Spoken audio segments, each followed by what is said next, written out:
శ్రీ గురు రాఘవేంద్రాయ నమ. నిన్న చెప్పుకున్నామండి, బ్రిటిష్ ప్రభుత్వం అప్పుడు మన్రో దొరతో మరి ఏ విధంగా ఆయన చేశాడో రాఘవేంద్రుల వారికి గురువు యొక్క మహత్యాన్ని తెలుసుకున్న ఆయన మంత్రాలయాన్ని ఆయనకి మంత్రాలయంగా ఇవ్వడం జరిగింది కదా, నిన్న తెలుసుకున్నాము. ఈవేళ శాపానుగ్రహము.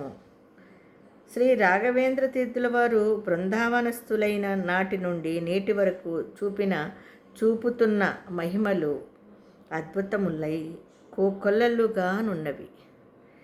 క్రీస్తు శకము 19వ శతాబ్ది ప్రారంభంలో కొల్లూరి భీమాచార్యుడనే ఉద్దండ పండితుడు అఖండ కీర్తిని ఆర్జించుచు తన పాండిత్య ప్రతిభకు తానే పొంగిపోతూ, అంటే తన పాండిత్యానికి తనే ఆ కీర్తి వచ్చిందని చెప్పి తన పాండిత్యానికి తనే పొంగిపోతూ అహంకారాన్ని పెంచుకున్నాడట. ఒకానొక సమయంలో భీమాచార్యుల వారు రాఘవేంద్రుల వారు వ్రాసిన పరిమళ భాష్యాన్ని ఏలన గావించారు. మన రాఘవేంద్రుల వారు చాలా పుస్తకాలు రాశారటండి. అంతకుముందు చెప్పుకున్నాం మనం. నిజంగా దొరికితే మనం కూడా చదువుకుంటే బాగుంటుంది. పరిమళ గ్రంథాన్ని రాశారటండి. అదే హేళన చేశారంట ఈయన. రాశారు దాన్ని. ఈయన భీమాచార్యుల వారు రాఘవేంద్రుల వారు రాసిన దాన్ని హేళన చేస్తే ఆ తరువాత ఎనలేని భీతితో ఆత్మహత్య చేసుకున్నాడు. ఆయనకి అలా చేసిన తర్వాత చూడండి, అదే ఇక్కడ మనం తెలుసుకోవాల్సింది ఏంటంటే, ఎవరినైనా దూషించినా ఎవరినైనా దోచుకున్నా పశ్చాత్తాపంతో లాస్ట్కి వాళ్ళకి అర్థమైపోతుందండి, నేను తప్పు చేశాను, పాపం చేశాను అని. అది వాళ్ళని బతకనివ్వదు. చివరికి వాళ్ళకి చావే శరణ్యం. ఇది గ్రహించలేక, ముందు ఆలోచన లేక తప్పులు చేసేస్తారండి. దాన్ని ఆలోచించుకుంటారు. నిజంగా మానవ జన్మ ఎత్తిన తర్వాత ఈ చింతన అనేది ప్రతి మానవుల్లోనే వస్తుందండి. తప్పు చేసిన వాడికి వస్తుంది.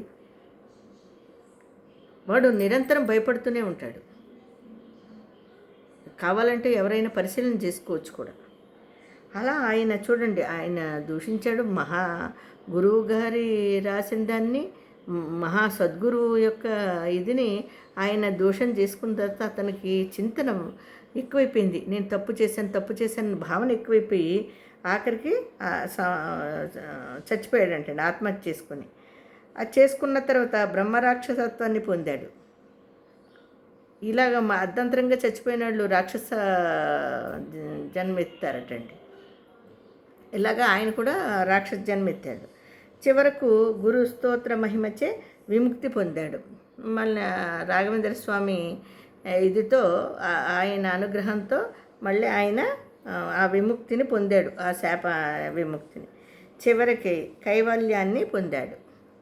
అదండి, మళ్ళీ ఎంత చచ్చిపోయినా ఎంత చేసినా చివరికి చేరాల్సింది భగవంతుడి పాదాల దగ్గరికి, మరణించి కూడా.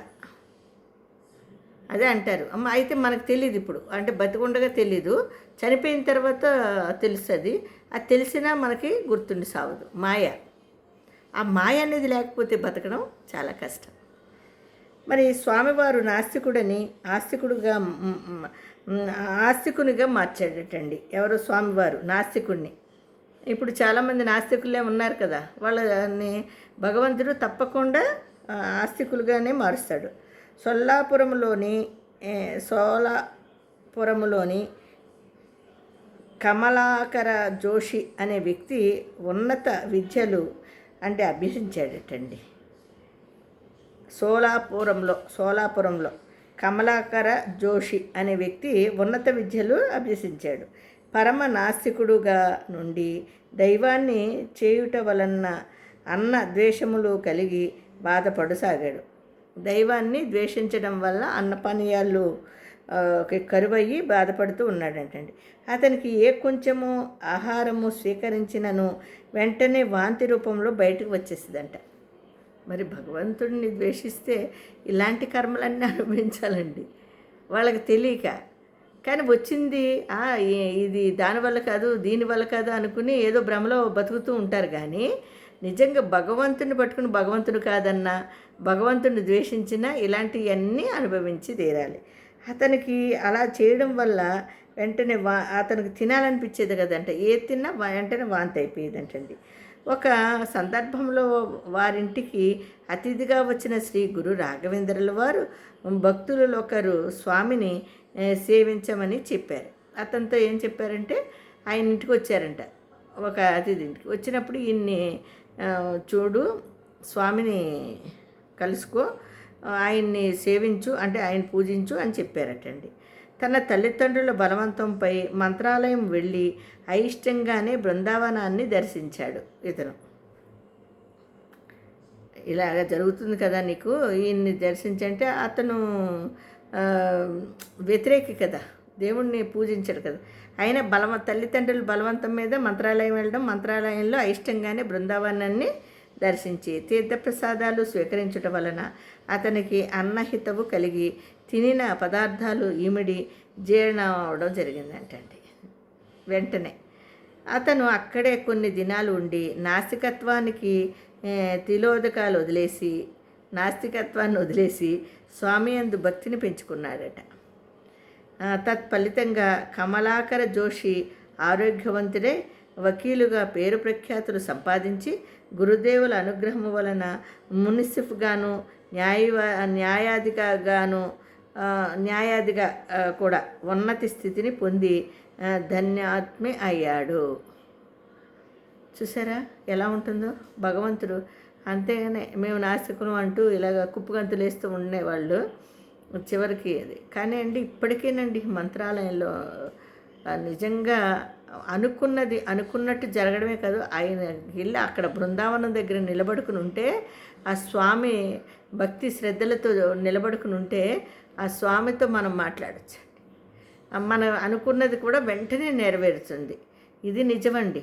కావాలంటే వెళ్ళి చూడండి మంత్రాలయం. అలాగే గురు రాఘవేంద్రులకు వెండి రథము సమర్పణ. మరి ఆ తర్వాత ఏం జరిగిందో చూద్దామండి. అంతవరకు జై గురు రాఘవేంద్రాయ నమః.